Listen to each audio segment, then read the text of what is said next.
Hello dear students. कल हम mechanism of water absorption के बारे में बात कर रहे थे और उसमें दो पार्ट हमने पढ़े थे, पैसिव एब्जॉर्प्शन ऑफ वाटर और दूसरा एक्टिव एब्जॉर्प्शन ऑफ वाटर। आज हम उसी पैसिव को कल हम अच्छे से समझ लिया था। आज हम एक्टिव के बारे में थोड़ी सी बातें करने वाले हैं। देखिए, एक्टिव एब्जॉर्प्शन जो है नहीं के बराबर ही होता है। बहुत ही छोटे प्लांट होते हैं और उसमें भी स्पेशल कंडीशन में ही एक्टिव ट्रांसपोर्ट जो है देखने को मिलता है। ज़्यादातर में पैसिव ही होता है। मैंने पहले ही बताया आपको कि 96 से 98% वाटर का जो एब्जॉर्प्शन होता है वो पैसिव मोड में होता है। यहाँ 2 to 4% जो वाटर का एब्जॉर्प्शन होता है वो एक्टिव जो फेज होती है, एक्टिव एब्जॉर्प्शन जो होता है उसी से होता है। तो देखिए, यहाँ पर जो है रेयर केस में ही जो है ऐसा होता है और उसमें जो है रूट को जो है एक्टिवली पार्टिसिपेट करके एटीपी खर्च करनी पड़ती है और उस एटीपी खर्च करने से रूट प्रेशर वहाँ पर क्रिएट होता है जाइलम के अंदर और उसकी वजह से जो है वाटर जो है वो प्लांट के अंदर पंप किया जाता है। ठीक है, तो मैं समझा देता हूँ ये थोड़ा सा। Little amount of water absorb by the activity of the root hair, this is process mainly occur into the transpiration is absent. ये तभी होता है जब ट्रांसपिरेशन नहीं होता है। In this process cell of root play active role. जो cell होती है वो जो है सबसे इम्पोर्टेंट रोल प्ले करती है। It active transport due to the activity of the cell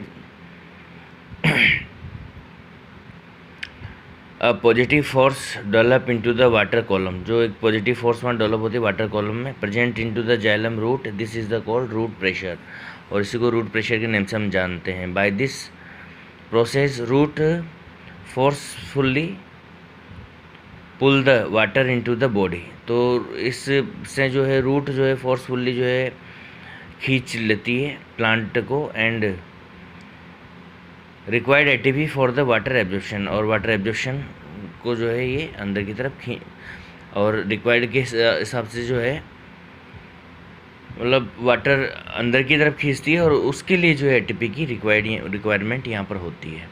ठीक है, तो एटीपी की प्रेजेंस में वाटर का एब्जॉर्प्शन होता है, तो इसी को हम एक्टिव ट्रांसपोर्ट ऑफ वाटर के नाम से जानते हैं। इसके बाद में हम नेक्स्ट बात करेंगे यहाँ पाथवे ऑफ, यानी कि पैसिव ट्रांसपोर्ट आपने अच्छे से समझ लिया। एक्टिव ट्रांसपोर्ट में कुछ नहीं है, सेल रूट है, रूट की जो सेल होती है वो एक्टिवली रोल प्ले करती है और एटीपी खर्च करती है और वाटर को अंदर की तरफ पंप करती है। ये एक्टिव एब्जॉर्प्शन है। दूसरा अपन बात करें यहाँ पर pathway of water absorption in the plant. अब प्लांट के अंदर जो है वाटर किस तरह से मूव करता है। देखिए, इनिशियल जो होती है शुरुआत वो सोइल सॉल्यूशन में जो वाटर होता है वहाँ से जो है वाटर एब्जॉर्प्शन किया जाता है, वो रूट हेयर के द्वारा किया जाता है। तो वहीं से एक वे होता है जिससे आप देखिए यहाँ पर सोइल सॉल्यूशन से पहले रूट हेयर में आएगा और रूट हेयर से एपिब्लेमा यानी कि एपिडर्मिस की जो सेल्स होती है उसमें पहुँचेगा और एपिब्लेमा से फिर कोटेक्स में जाएगा। कोटेक्स की जो सेल्स होगी उनमें ट्रांसफ़र होगा और कोटेक्स से फिर एंडोडर्मिस में जाएगा। ठीक है, एंडोडर्मिस में भी जो कैस्पेरियन स्ट्रिप होती है उनमें नहीं जाएगा। उनमें स्पेशल टाइप की सेल होती है जिन्हें पाथ सेल के नेम से जानते हैं। कुछ जगह पाथ सेल भी कहते हैं इनको, पाथ सेल या पाथ सेल कहते हैं। उनके थ्रू जो है ये अंदर की तरफ जाता है, फिर उसके बाद में पेरिसाइकिल में जाता है और लास्ट में प्रोटोजाइलम के अंदर जाता है और जाइलम में पहुंच जाता है। तो इस तरह से वाटर अंदर जाइलम तक पहुंच जाता है और जाइलम से फिर पूरी बॉडी के अंदर प्लांट रूट से स्टेम से ब्रांच से होता हुआ लीव्स तक पहुंच जाता है। तो इस तरह से इसका पूरा एक वे होता है जिसके थ्रू जो है वाटर अंदर की तरफ मूव करता है। यहाँ पर जो वाटर जो मूव करता है वो सेल्स के थ्रू करता है। तो इन सेल्स के अंदर भी जो है 3 टाइप का जो है वे होता है। 3 टाइप से जो है ये वाटर मूव करता है। इसमें पहला आता है एपोप्लास्ट पाथवे आता है, दूसरा सिम्प्लास्ट पाथवे आता है और थर्ड जो है वेक्यूलर पाथवे आता है। ये दोनों जो है एक दूसरे से रिसेम्बल्ड हैं, एक दूसरे से मिलते जुलते हैं। एपोप्लास्ट पाथवे जो है ये नॉन लिविंग पाथवे है जिसमें सेल वॉल के थ्रू जो है वो सेल वॉल के थ्रू वाटर का जो है ट्रांसपोर्टेशन होता है। देखिए एक शॉर्ट में मैं बता देता हूँ आपको।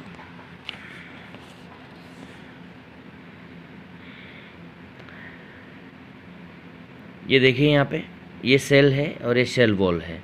ये जो ऊपर जा रहा है cell wall to cell wall, cell wall to cell wall, cell wall to cell wall, ये जो है एपोप्लास्ट पाथवे होता है ये वाला, यानी लिविंग से लिविंग के बीच में जाता है। कभी कभी क्या होता है सेल वॉल और सेल वॉल के बीच में यहाँ पर खाली जगह भी हो सकती है, तो सेल वॉल से खाली जगह में जो आता है यानी इंटरसेलुलर स्पेस है वहाँ पे आता है और वहाँ से फिर वापस सेल वॉल में जाता है।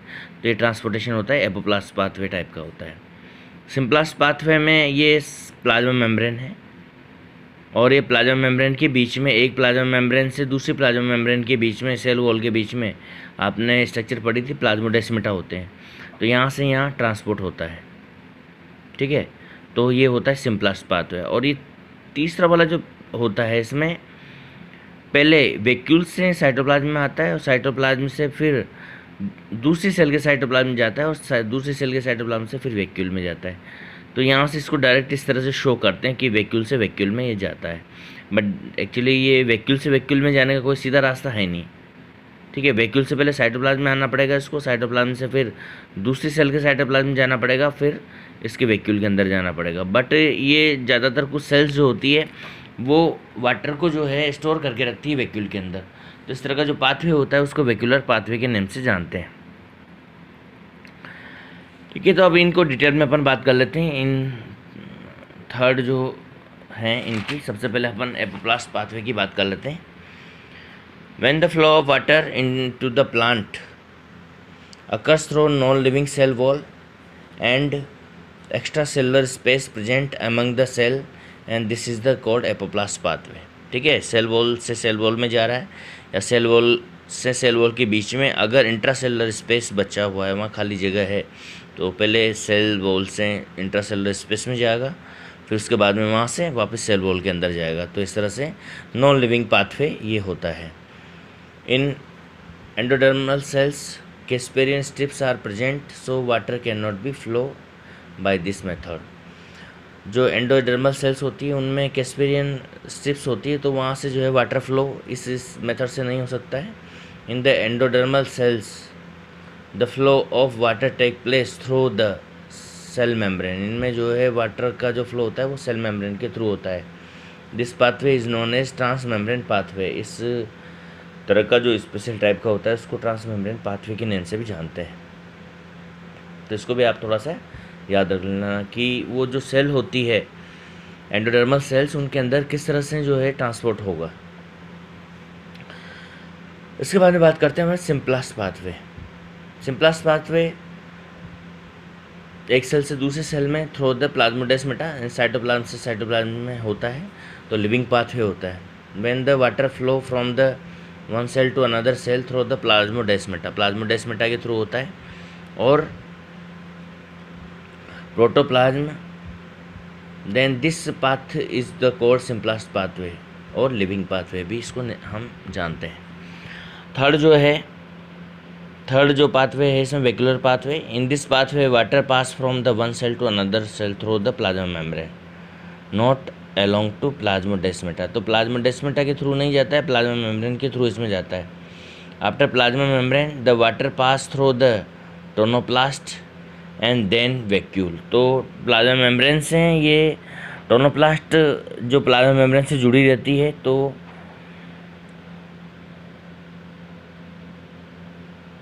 प्लाज्मा मेम्ब्रेन से ये जो है टोनोप्लास्ट में जाता है और टोनोप्लास्ट से फिर वैक्यूल के अंदर चला जाता है। ठीक है, और ये प्रोसेस जो होता है ऑस्मोसिस के थ्रू होता है। तो इसमें क्या लिखा है, this is flow of water from one cell to another cell occur through the plasmodesmata. तो ये थोड़ा सा यहाँ गलत है, प्लाज्मोडेस्माटा यहाँ नहीं आएगा, इसके अंदर जो आएगा प्लाज्मा मेम्ब्रेन आएगा, through the plasma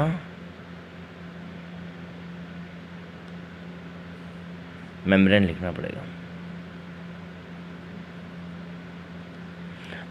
after the plasma membrane the water flow through the tonoplast, तो प्लाज्मा मेम्ब्रेन से टोनोप्लास्ट में पहुंच जाता है और टोनोप्लास्ट से फिर वैक्यूल के अंदर ये पहुंच जाता है। ये जो होता है इसमें ऑस्मोसिस इसमें होता है।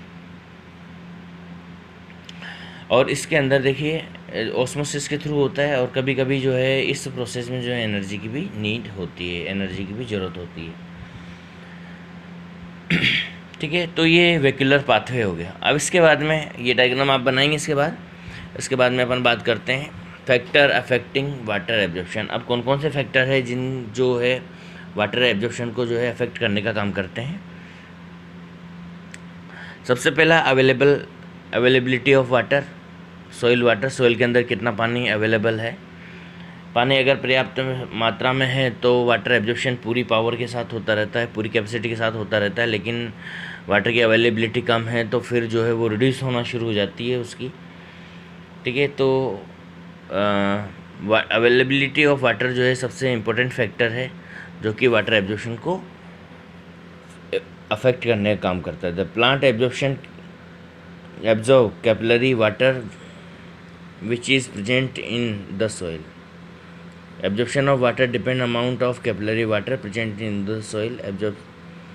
Absorption increase by the increasing amount of capillary water। तो देखिए मेनली जो इम्पोर्टेंट वाटर होता है वो कैपिलरी वाटर ही होता है, और कैपिलरी वाटर की अमाउंट जैसे जैसे सॉइल के अंदर बढ़ती जाएगी वैसे वैसे जो वाटर एब्जॉर्प्शन की पावर है वो भी बढ़ती जाएगी। In the water presence of high amount of in the soil such types of soil is called water logged condition. ये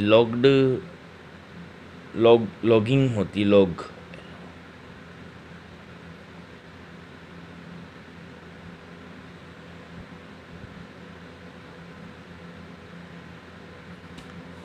वाटर लॉग्ड कंडीशन होती है, मतलब इसमें वाटर जो है ज़्यादा अमाउंट में वाटर लॉग्ड कंडीशन आ जाती है।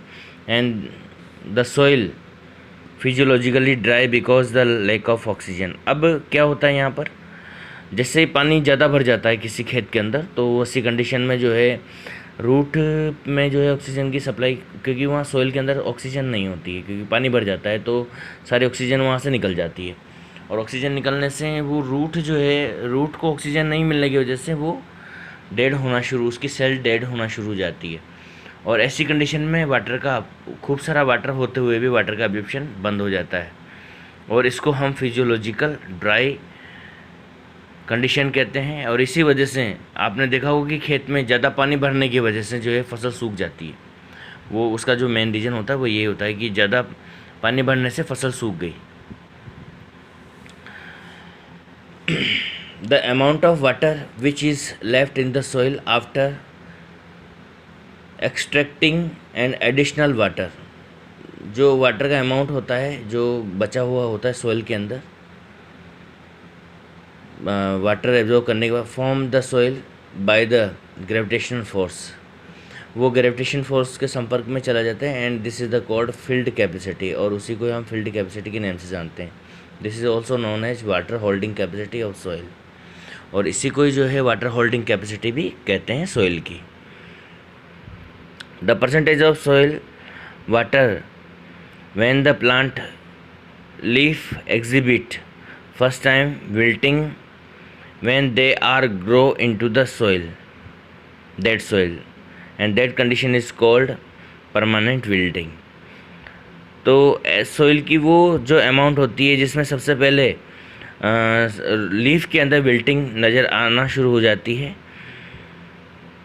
तो ये वाली जो कंडीशन होती है वो ड्राई कंडीशन होती है। और इस कंडीशन में जो है विल्टिंग होती है तो फिर वो परमानेंट विल्टिंग हो जाती है, और उसमें जो है प्लांट जो है वो परमानेंट विल्टिंग होने के बाद में प्लांट के अंदर जो है वापस से जो है नॉर्मल होना जो है बड़ा मुश्किल होता है। तो इस वजह से मिनिमम जो है परसेंटेज ऑफ वाटर जो है हमेशा रिक्वायर्ड होती है, ताकि जो है प्लांट की जो लीफ है वो विल्ट नहीं हो, विल्टिंग का मतलब सिकुड़े नहीं। ठीक है, इसके बाद में नेक्स्ट अपन बात करेंगे सॉइल टेम्परेचर। अब सॉइल का टेम्परेचर भी बहुत इम्पोर्टेंस रखता है इसमें। देखिए soil temperature affect the following manner. Number 1, low temperature decrease the permeability of plasma membrane. ठंड सर्दियों के दिनों में जो है प्लाज्मा मेम्ब्रेन की परमेबिलिटी को डाउन कर देता है, तो वाटर का एब्जॉर्प्शन कम हो जाता है। तीसरा, it is essential for activity of enzyme for the formation of root hair. तो रूट हेयर भी जो है जिस ठीक ठाक टेम्परेचर होता है उस समय में ज़्यादा बनते हैं।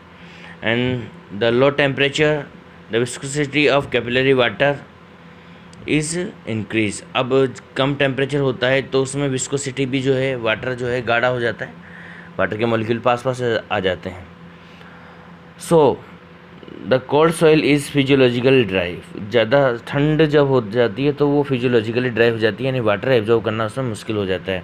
Optimum temperature water absorption is 20 to 35। Optimum temperature जो माना जाता है 20 to 35 माना जाता है।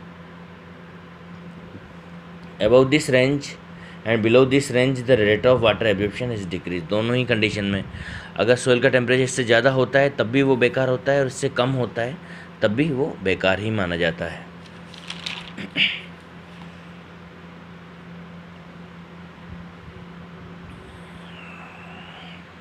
इसके बाद में अपन नेक्स्ट बात करेंगे सोइल एरिएशन। सोइल के अंदर हवा की कितनी मात्रा प्रेजेंट है। देखिए सोइल अच्छे से एरिएटेड सोइल होगी तो रूट को जो है अच्छी अमाउंट में जो है ऑक्सीजन मिलेगी, और जो रूट जो है अच्छे से वहाँ डेवलप होगी। इसी वजह से खेत को जो आप जानते हो एरिएशन देने के लिए ही खेत को जो है 2-3 बार किसान द्वारा जोता जाता है फसल बोने से पहले, तो वो एरिएशन के लिए ही होता है। तो absorption of water process more rapidly in well aerated soil. Water का एब्जॉर्प्शन भी अच्छा होता है और एयर भी वहाँ पर अच्छी होती है। Deficiency of water in the soil cause the improper respiration into the root. और इसकी जो कमी हो जाती है वाटर की तो उसकी वजह से इम्प्रॉपर रेस्पिरेशन इसमें होता है। And it is show the physiological dryness, और ये भी जो है फिजियोलॉजिकल ड्राइनेस को शो करने का काम करता है। Dryness into the flooded soil और द वाटर लॉक्ड कंडीशन। ये लॉक्ड जो है लॉक्ड होगा यहाँ डबल से लॉक्ड, वाटर लॉगिंग कंडीशन जो होती है उसमें जो है ये फ्लडेड जो होती है, फ्लड आ जाता है, बाढ़ आ जाती है, तो उस कंडीशन में जो है वाटर वहाँ पर जो है पूरा ऑक्सीजन निकल जाती है और जो है वो फिजियोलॉजिकली ड्राइनेस वहाँ पर आ जाती है। इसके बाद में concentration of soil solution. Soil का जो सॉल्यूशन है उसकी कंसंट्रेशन भी बहुत ज़्यादा इम्पोर्टेंट होती है। The rate of absorption of inversely proportional to concentration of mineral into the soil.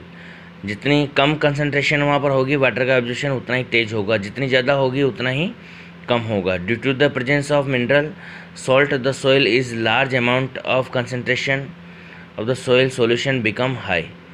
तो देखिए ज़्यादा अगर गाढ़ा सॉल्यूशन वहाँ पर है तो वाटर उल्टा आना शुरू हो जाएगा, क्योंकि वाटर यहाँ जो मूवमेंट होगा वो मूवमेंट वाटर का ही मूवमेंट होगा ज़्यादातर। तो जो वाटर मूव करेगा वो हायर कंसंट्रेशन से लोअर कंसंट्रेशन की तरफ जाएगा। या फिर सॉल्यूशन की अपन हम बात करें तो सॉल्यूशन में जो है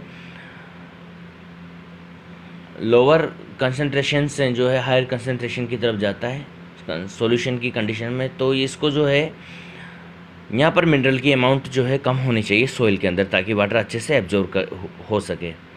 the situation of water absorption decrease so the marshy areas mangrove plant feel physiological dryness.